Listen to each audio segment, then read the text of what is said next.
الله أكبر الله أكبر.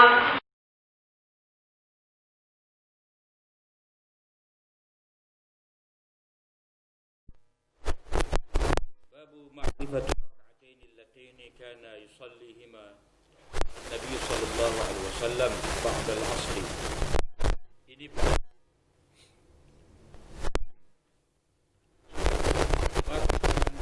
menerangkan dua rakaat yang Nabi sallallahu alaihi wasallam mengerjakan setelah daripada asar. Hadis Ummi Salamah radhiyallahu anha.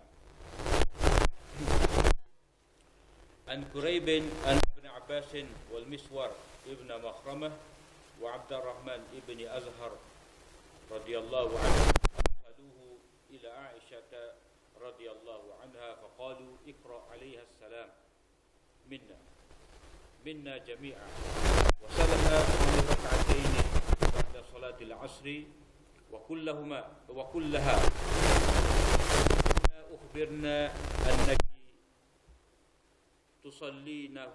تصلينهما وقد بلغنا أن النبي صلى الله عليه وسلم نهى. قال ابن عباس وكنت أضرب الناس مع عمر بن الخطاب رضي الله عنهما. قال قريب فدخلت على عائشة رضي الله عنها فبلغتها ما أرسلوني فقالت سل أم سلمة فخرجت إليهم فأخبرتهم بقولها فردوني إلى أم سلمة بمثل ما أرسلوني به إلى عائشة فقالت أم سلمة رضي الله عنها سمعت النبي صلى الله عليه وسلم ينهى عنه أنها ثم رأيته يصليهما حين صلى العصر ثم دخل وعندي نسوة من بني حرام من الأنصار فأرسلت إليه الجارية فقلت قومي بجنبه قولي له تقول لك أم سلمة يا رسول الله سمعتك تنهى عن هاتين وأراك تصليهما فإن أشار بيده فاستأخري عنه ففعلت الجارية فأشار بيده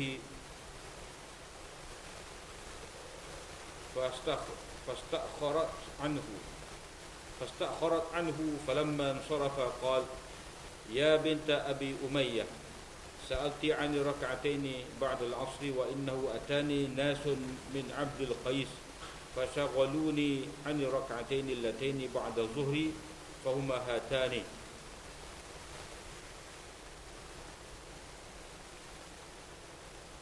Riwayat daripada Quraib. Jadi hadis ini berkenaan dengan sambung yang baru ni lah. Kita baca baru ni larangan daripada semaya lepas daripada subuh dan juga lepas daripada asar. Kemudian ulama yang mengatakan boleh seseorang itu nak semaya yang bersebab walaupun selepas daripada subuh dan asar bila mana ada sebab dia. Dan dalil dia hadis ni lah, hadis yang kita baca malam ni. Itu riwayat daripada Quraib. Quraib ni maula kepada Ibnu Abbas. Maula ni hamba bebasan.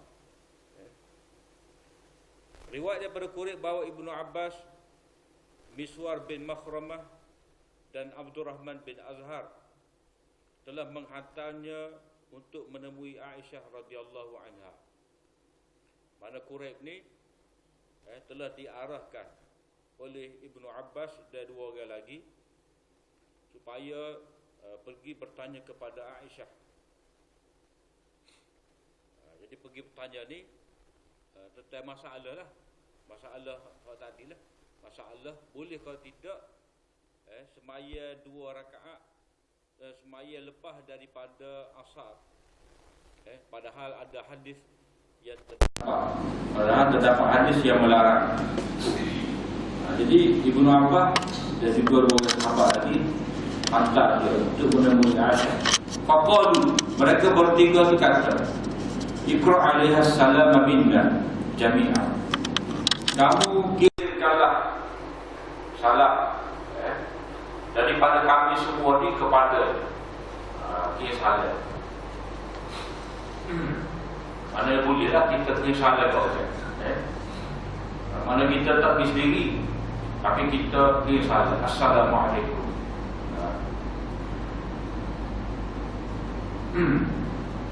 Dan tanyalah kepadanya itu tentang 2 rakaat setelah daripada asar. Macam mana hukum? Jadi di sini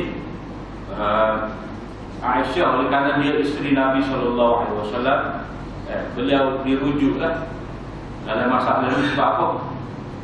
Sebab cerita semaya asar, kemudian semaya pula 2 rakaat ba'diyah zuhur lepas pada asar ni, cerita ni dia tidak berlaku di masjid. Dia berlaku di rumah. Di rumah salah seorang daripada isteri Nabi, tapi tidak di rumah Aisyah. Jadi dulu tanya kepada dia tu tentang 2 rakaat setelah asar, dan katakanlah kepadanya, kepada Aisyah, tanya kepada dia, inna ukhbirna, kami diberitahu bahawa engkau wahai Aisyah semaya 2 rakaat. Macam mana? Waqad balagna anna Nabi sallallahu alaihi wasallam nahaa anhu, sedangkan sampai kepada pengetahuan kami Nabi larang. Jadi maklumat yang ada pada kami terdapat hadis Nabi larang. Macam mana engkau semaya 2 rakaat? Jadi seolah-olah engkau telah imbulan, ibunda telah menjalani sunnah Nabi, larangan Nabi. Macam mana? Jadi ini orang panggil pertembungan di antara pendapat sahabat, amalan sahabat dengan hadis Nabi. Macam mana? Jadi sebagai seorang alim, Ibn Abbas dia orang alim, jadi dia tidak tahu masalah ni, dia pergi jumpa Aisyah. Mana nak buat kepastian, mana hadis ni secara mana kedudukan dia, adakah hadis itu sudah masuk, maknanya tidak terpakai lagi dulu Nabi sudah larang kemudian tak apa dekat, ataupun hadis ni dengan ada makna dia, amalan sahabat ni, amalan Aisyah ni ada sebab dia. Jadi seorang ahli ilmu, dia kena kaji masalah ni, dia kena tahqiq, kena kaji, kena selidiki. Mana tak boleh main pakai bahasa itu dia salah hadis Nabi, ikut sunnah Nabi. Mana boleh dia kena tuduhkan begitu, tapi tidak cara ahli ilmu. Cara ahli ilmu ni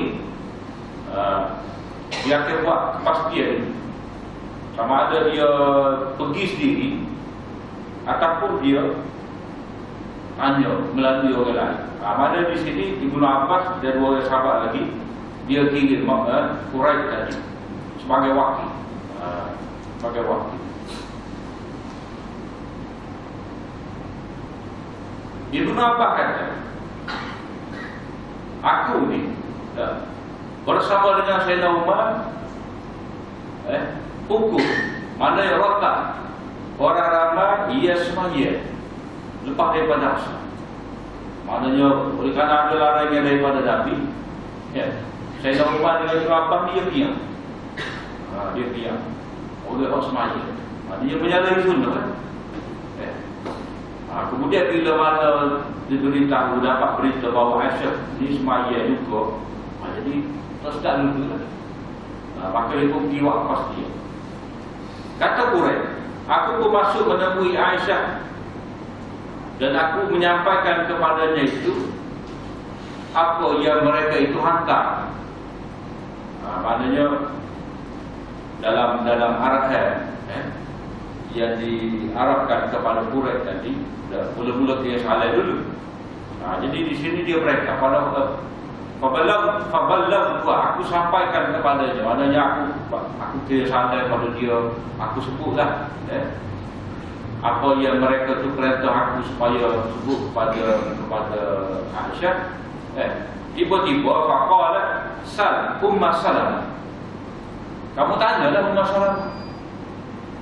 Kamu tanya sendiri Ummah Salamah. Jadi di sini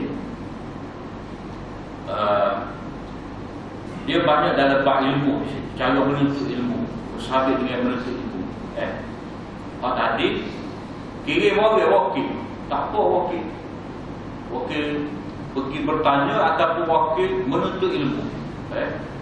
Seorang isteri ada masalah, dia malu nak tanya seorang ustaz, maka dia suruh untuk lelaki dia.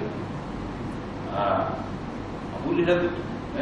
Kalau dia nak tanya diri pun boleh, tapi kadang-kadang benda tu sulit. Dia malu. Mana dia boleh kirim, hantar suami dia tanya. Jadi suami itu balik kepada dia pula. Itu panggil menjadi wakil. Begitu juga berlaku zaman sahabat dulu, saya nali, dia malu pada Nabi. Dia ada masalah keluar mati ni, tak. Jadi dia suruh sahabat dia seorang lagi pergi tanya pada Nabi. Jadi dia malu itu sebab apa? Sebab tertua. Tertua. Jadi kalau Nabi itu sekadar Rasul, dia semata-mata Rasul, tak ada masalah. Jadi oleh kerana tertua pula, dia kata sekian. Jadi kirim orang lain untuk bertanya masalah ataupun untuk belajar dan kita dengar balik maklumat tu daripada dia, ilmu daripada dia tu tak apa. Dia ada bab ni, bab tanawwu fi talabil ilmi, bab bergilir-gilir menuntut ilmu. Maknanya hari ni dia, esok kita. Dan juga termasuk dalam bab menjadi wakil ni, turun tanya pada orang, macam kita buat rakaman ni. Kita pergi masjid ni, kita buat rakaman. Jadi hak mana tak boleh mari, hak mana duduk di Kuala Lumpur, dia ada masjid kita. Dia ada kerja di Kuala Lumpur, ada urusan jamak dia ke, outstation ke, ziarah anak beranak dia ke. Jadi dia terlepas dia mengaji sini. Jadi kita orang sini ni ambil inisiatif buat rakaman, ataupun buat secara langsung, dia boleh dengar masa ni. Jadi itu maknanya bab menolong juga, jadi wakil. Cuma orang yang pasal rakaman ni dia tak payah royak lah. Maknanya dia tolong itu, tuak kamera, tuak telefon, orang itu boleh dengar. Itu termasuk dalam bab. Kalau dia tanya ni, alat ni buat ngaji ilmu ni, mana ni bid'ah? Tidak bid'ah. Benda ni tak ada satu paru dalam bab bergantung kepada sah ilmu ni. Kena main ngajak semoga kita tidak atau atawakil. Dan termasuk atawakil, kita buat rakaman, kita buat secara langsung. Itu maknanya mana boleh. Ada dalil, ni dalil dia secara tidak langsung. Kemudian di sini Ibnu Abbas kata Aisyah ni sepaya lepas daripada Aisyah. Lepas tu bila Quraisy ditanya, Aisyah tak jawab. Dia suruh tanya Ummu Salamah. Apa? Sedangkan ilmu Tuhan daripada Aisyah. Aisyah tahu dan dia beramal mestilah berasal kepada ilmu. Tiba-tiba dia suruh Ummu Salamah ditanya. Dia suruh Quraisy ditanya Ummu Salamah. Jadi kalau kira sepatutnya dah Quraisy mari tanya ni, Aisyah jawab sekali. Tapi tidak. Ini orang panggil, kalau dalam pengajian hadis dia panggil sanad tinggi. Sanad tinggi. Maknanya oleh kerana peristiwa ni dilihat oleh Ummu Salamah, Nabi semaya 2 rakaat di rumah dia, maka sepatutnya pergi tanya Ummu Salamah, sebab Nabi tak semaya rumah aku, kata Aisyah. Jadi kamu kita tanya Ummu Salamah, dia punya cerita, dia nampak tinggi. Jadi dalam bahasa dia panggil cari sanad yang tinggi, ataupun kalau zaman buat kajian ni orang cari sumber primer. Kita tak ambil sumber sekunder, kita ambil siapa dia, asal punca mana ilmu. Kalau kita beli bagai kan, kita beli itu beli di kilat. Kalau beli ikan, beli jeti. Tidak kata beli tepi jalan, pasar. Tak. Kita beli patut pahil. Mana orang panggil, cari kau asal dia mana.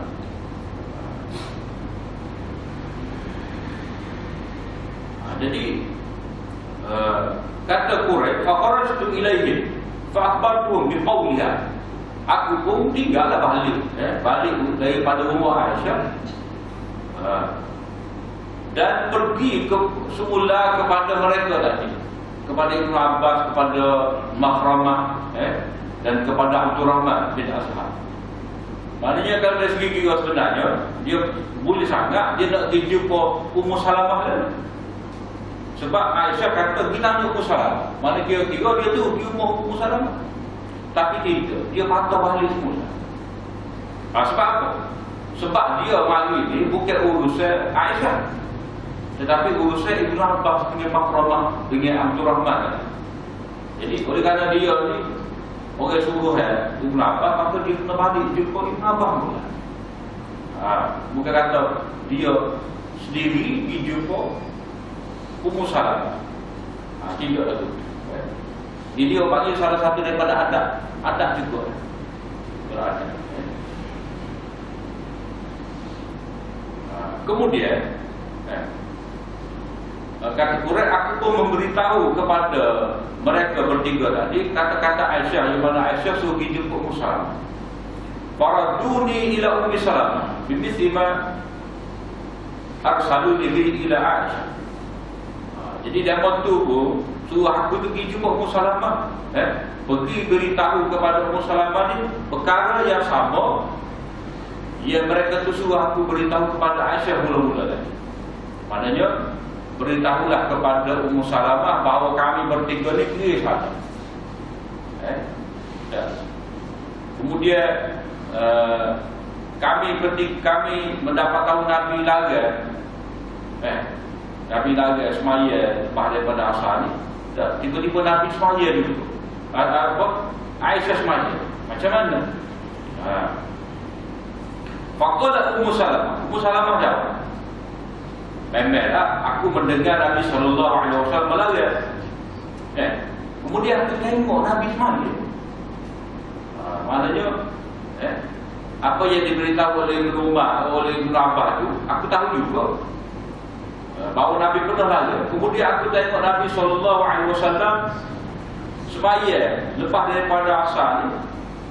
Dia semaya 2 rakaat lepas daripada semaya asar. Sebab qala wa indi, kemudian Nabi masuk ni rumah saya. Di rumah saya tadi ada beberapa wanita Bani Arab daripada Ansar. Farsaltu ilaihi jariyah. Aku pun suruh seorang hamba perempuan pergi kepada Nabi. Nabi tengah semaya. Fakultu, aku pun kata, Ummu Salamah kata kepada jariyah hamba perempuan tadi, mau berdiri di tepi Nabi. Nabi tengah semaya, kamu berdiri di tepi Nabi. Kamu kata kepadanya, Ummu Salamah suruh tanya, ya Rasulullah, aku dengar engkau dilarang daripada 2 rakaat dan aku takut kamu semaya. Jadi tanya sekali, Nabi tengah semaya, pergi dekat kan? Mana semaya ni? 2 rakaat. Ummu Salamah tu tanya, boleh berlaku tu? Kira-kira boleh lah. Sebab benda ni berlaku pada Nabi. Lepas pada ni, Nabi tak raya. Jadi di sini mungkin Ummu Salamah suruh tanya selalu. Sebab takut-takut Nabi ni terlupa. Pada dia lagi, tiba-tiba dia buat dalam kata terlupa. Jadi kena tegur, kena tanya. Sebab apa? Supaya kita katalah, kita betul tegur kesalahan orang. Mana kita tengok dia pelik, kita tanya dia bang. Jadi Tak kira lah sama ada dia semaya atau tidak semaya. Oleh kerana pada tanggapan orang bertanya ni ada kesalahan, kemungkinan tersalah, kemungkinan terlupa. Jadi dia ditanya. Jadi kalau kata benda tu salah, semaya tu tak disalah. Jadi mungkin Nabi pun berhenti lah sebab buat benda salah. Sebab itulah dia tanya.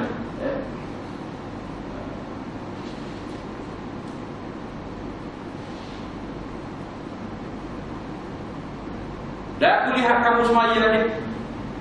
Fa'in asyara biyadihi fastaqbili anhu. Bila Nabi tu tengah semaya nanti dia isyarat dengan tangan dia, maka kamu kena mundur. Mundur. Beralihlah. Maknanya di sini pernah dah berlaku ni. Nabi semaya, Ummu Salamah tanya dan Nabi beri isyarat. Maknanya memberi isyarat dalam semaya ni tak apa. Bukan kecek. Memberi isyarat. Sebab memberi isyarat ni dia tidak kata-kata. Pergerakkan. Sekadar ya. Ataupun asmen. Ada serakah. Ada serakah. Jangan serakah lagi. Akak lagi sudah. Tak apa, tak batas maju. Sebab apa? Sebab Nabi buat. Kalau batas maya, tak kena Nabi buat.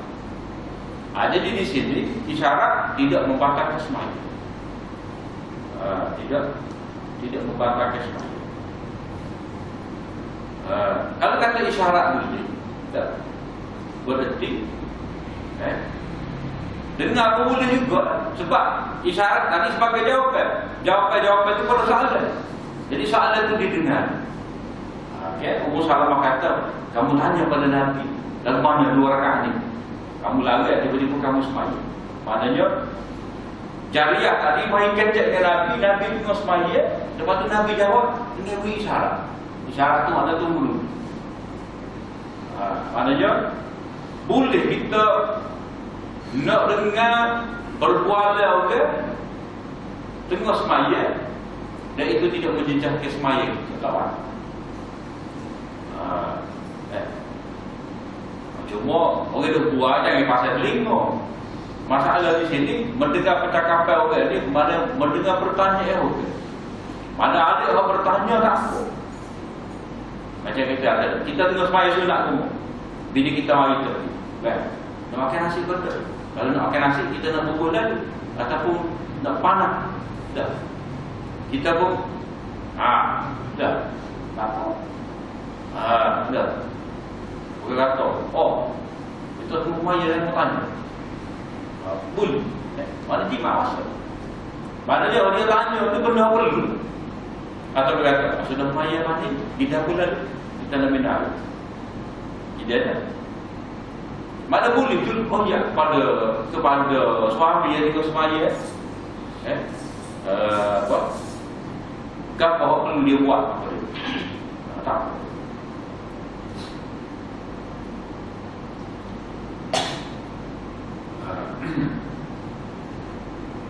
Faqalatul jariyah pun buat fa'asyara bi yadihi. Jadi Nabi pun lepas dia tanya lagi tu Nabi pun isyarat dengan tangan dia. Maka mundurlah jariyah tadi daripada Nabi. Bila pada Nabi selesai, Nabi pun kata, "Ya binta Abi Umayyah, wahai anak perempuan Abi Umayyah." Wahai anak perempuan Abi Umayyah ni wahai Ummu Salamah. Sebab ayah kepada Ummu Salamah ni nama dia Uzaifah. Orang panggil Abu Umayyah. Jadi wahai anak perempuan Abu Umayyah. Jadi Ummu Salamah ni ayah dia ni Abu Umayyah memang seorang yang terkenal dengan derma. Orang panggil Zadul Raqib. Berkala kepada orang yang mengembara. Dia bekal. Maknanya kalau kita bincang dengan dia, mana makan tak kalah, dia sadar. Kita pergi dia bawa bekal. Jadi bawa bekal tu bukan hak dia saja, kita boleh tukar.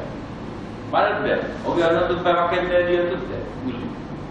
Jadi dia orang dermawan. Di antara ciri dermawan dia ni, dia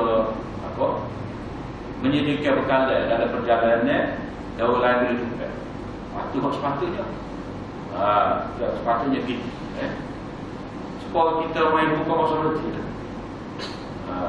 Kita mari itu bawa kita. Tapi kalau masjid ada daripada siapa saya tak payah lah, aku jadi pasti. Tapi kalau kakak-kakak buka puasanya, hari ini kita bawa. Lebih. Kita boleh pahala memberi pakai pada buka puasa. Padahal di sini, cedek. Jadi, wahai binti Abi Umayyah, engkau bertanya tentang 2 rakaat lepas daripada asar. Ceritanya gini. Telah datang kepada saya rombongan Abdul Qais. Rombongan Abdul Qais ini kita jumpa dulu di bawah kitab iman. Mari tanya kepada Nabi tentang Islam ke apa, iman ke apa. Jadi mereka tu menyebabkan saya ni sibuk sehingga tidak dapat mengerjakan 2 rakaat lepas pada zuhur dan 2 rakaat lepas zuhur tadi. Inilah sekali. Mana dia panggil qada ba'da zuhur lepas daripada asar. Ini kita bincang dahulu ni. Mana-mana semaya rawatib yang kita tidak sempat menunaikan pada waktu dia, maka kita boleh qada lepas pada. Kalau beli zuhur tak ada, kita boleh semaya lepas daripada ba'da zuhur.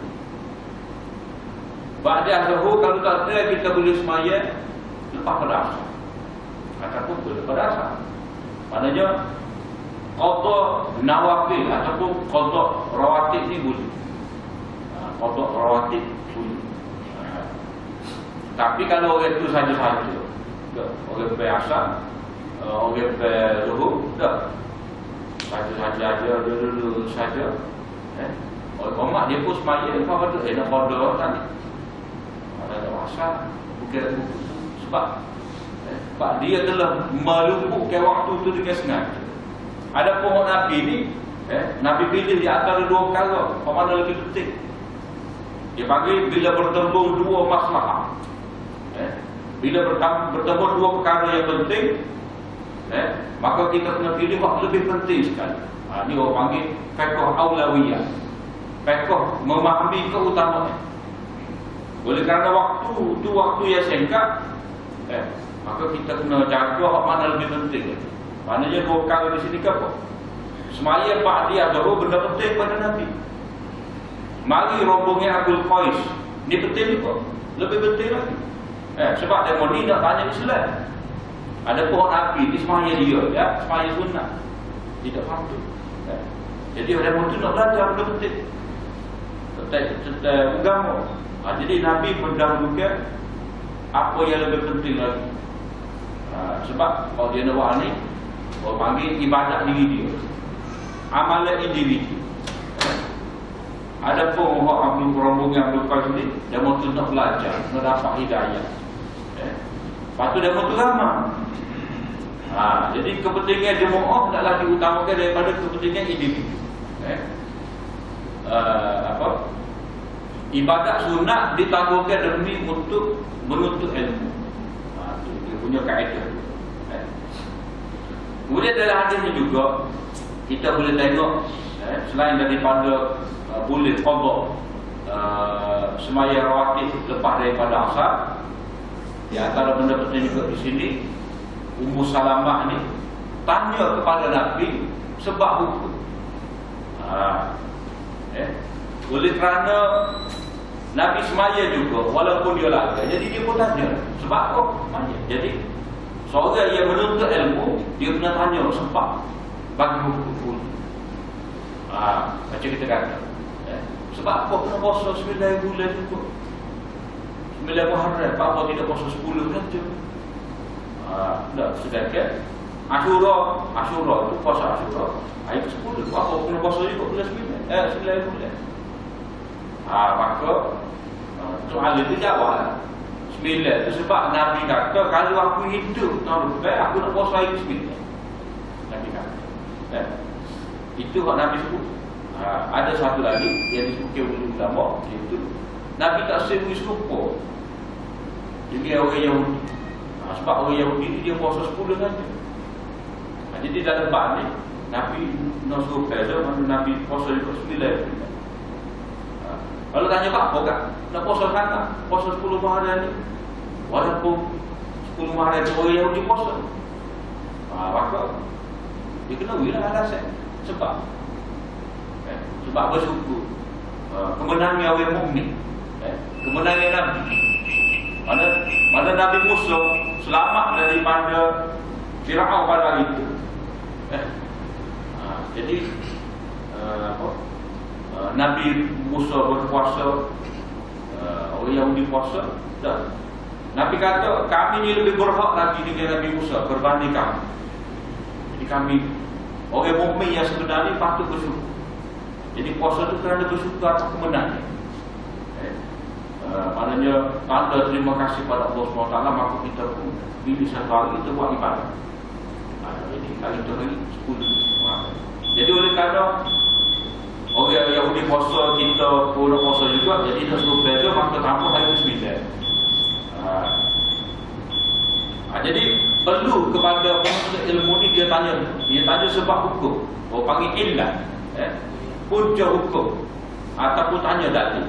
Maknanya tak apa.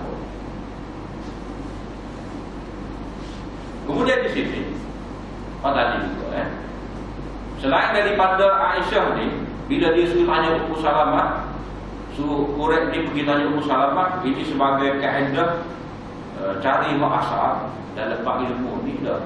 Ini juga mengakui kelebihan orang lain.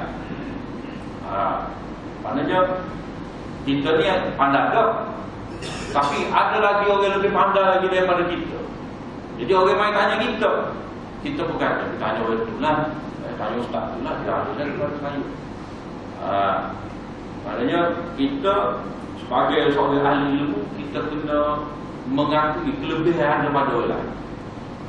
Sebab ustaz ni pun dia macam doktor juga lah, ada pakar, ada pakar jantung, ada pakar kulit, ada pakar kanak-kanak.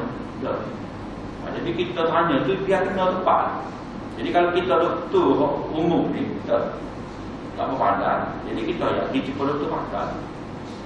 Dan betul lah kalau kita pergi klinik tak, kata awak ni, cik dia kena jumpa doktor pakar tu. Maknanya dia kalau dia akan tanya, ataupun untuk lebih lanjut lagi, pergi jumpa doktor pakar. Ataupun dia kata pergi jumpa doktor hospital. Sebab doktor hospital ni dia orang tu belajar lama ni, mungkin ilmu dia ilmu lama. Jadi dia suruh jumpa doktor di hospital buat kajian. Jadi kita pergi jumpa doktor ni kata kita jumpa doktor pakar. Awalnya itu panggil iktiraf ilmu. Jadi seorang alim kalau dia katalah dia bidang rekod, dia tak pandai bidang akidah, dia tahu asal akidah tu, tapi kalau rumit-rumit titik-titik tu, dia boleh awak ni tanya itu lebih halim. Dia kata tanya pada dia, si asal pun kata si jumpa dia lagi kalau kita gitu ya. Dia selesai, dia semua Allah Ta'ala juga. Maka benar dia apa? Dia bidang tu, dia kena tanya, kok ahli dalam Pak Hikmah, kok kaji Pak si ahli, dia kena baca kitab dia. Tahu kau baca kitab kita, ngaji sifat tu betul tak? Kok masalah kita? Itu tanya ahli dia. Itulah di sini sikap Aisyah. Oleh kerana peristiwa ni berlaku bersabit dengan Ummu Salamah, jadi apa boleh Ummu Salamah juga. Maka dia iktiraf, dia mengakui kelebihan orang. Itulah kita sebagai orang yang ada ilmu ni, sebenarnya kita kena letak semua. Allah Ta'ala kata wa fawqa kulli dhi ilmin alim. Di atas setiap orang yang tahu tu ada lagi orang tahu. Akhirnya kita kena kata Allah. Kita kena akui kekurangan diri kita, dan kita kena akui kelebihan. Yang kata ada dua pandang kat dalam ini, kalau ni yang palingnya itu pun jawab dengan lebih kurang. Patutnya kita iyalah. Dan kita sebagai ahli ilmu ni, kita kena kenal siapa pun lebih ahli lagi daripada kita. Kalau kita tak pandai tak, Ada orang lebih pandai juga. Dia orang ada kepada kita ni semestinya orang itu. Orang mati dah pun. Dia ada kita baca kitab dia. Karena kalau kita tak boleh jawab, lepas tu payah kita pun gak lupa tu. Tanya ya asal dia nak suruh dia berapa tak pandai. Kita kata kita tanya orang lain lah, takut dia pandai. Jadi hukuman hukum, kita kena akui kelebihan orang lain dan kita kena ayat kepada orang yang bertanya itu supaya bertanya orang yang lebih pandai. Kemudian di sini, kalau masalah tadi, masalah nak bagi kecek dengan orang dalam semaya. Dia orang semaya dia jawab dengan isyarat. Jadi kita nak pergi mana? Tepi dia lah. Tepi dia, jangan duduk belakang dia. Dia ni syarat baik juga. Kali tepi kita bagi tepi dia, boleh syarat itu.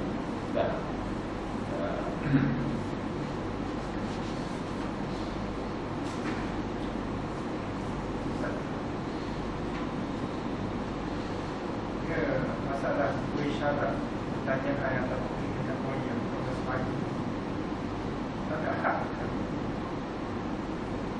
ataupun cuma sekali atau dua kali, tiga kali. Kata kita sepanjang mulia. Ya begini ya, bergerak gaya reka. Bergerak gaya reka. Dia kan tak pandai bahasa isyarat ni. Kalau tak pandai isyarat dia cek lah. Lama nak. Orang tak pandai. Orang yang umum. Maknanya orang yang cerdik ni, dia tanya, dia cerdik tak? Tak. Kadang-kadang kita tengah semaya, bila kita suruh hendak ambil kita. Dia tak tahu kita tengah semaya. Jadi hendak betul kita semaya pun pandai. Jadi masalah di sini jawapan orang semaya secara isyarat tadi, isyarat yang biasa mudah dipahami lah. Tapi kalau kita dah mak gini tu, tak dia tu, maknanya mengikut kaedah dari mazhab lah, dari fiqh. Maknanya bukan pergerakan 3 kali betul-betul. Dah. Gitu kau. Tapi tak dia. Kita tahu tak. Supaya sebenarnya dah jadi orang berjaya. Jadi isyarat tu benda biasa digunakan, mudah difaham. Kalau kita okey, sebenarnya dah. Jadi mana isyarat tu, isyarat yang biasa difaham. Kita banyak isyarat kan.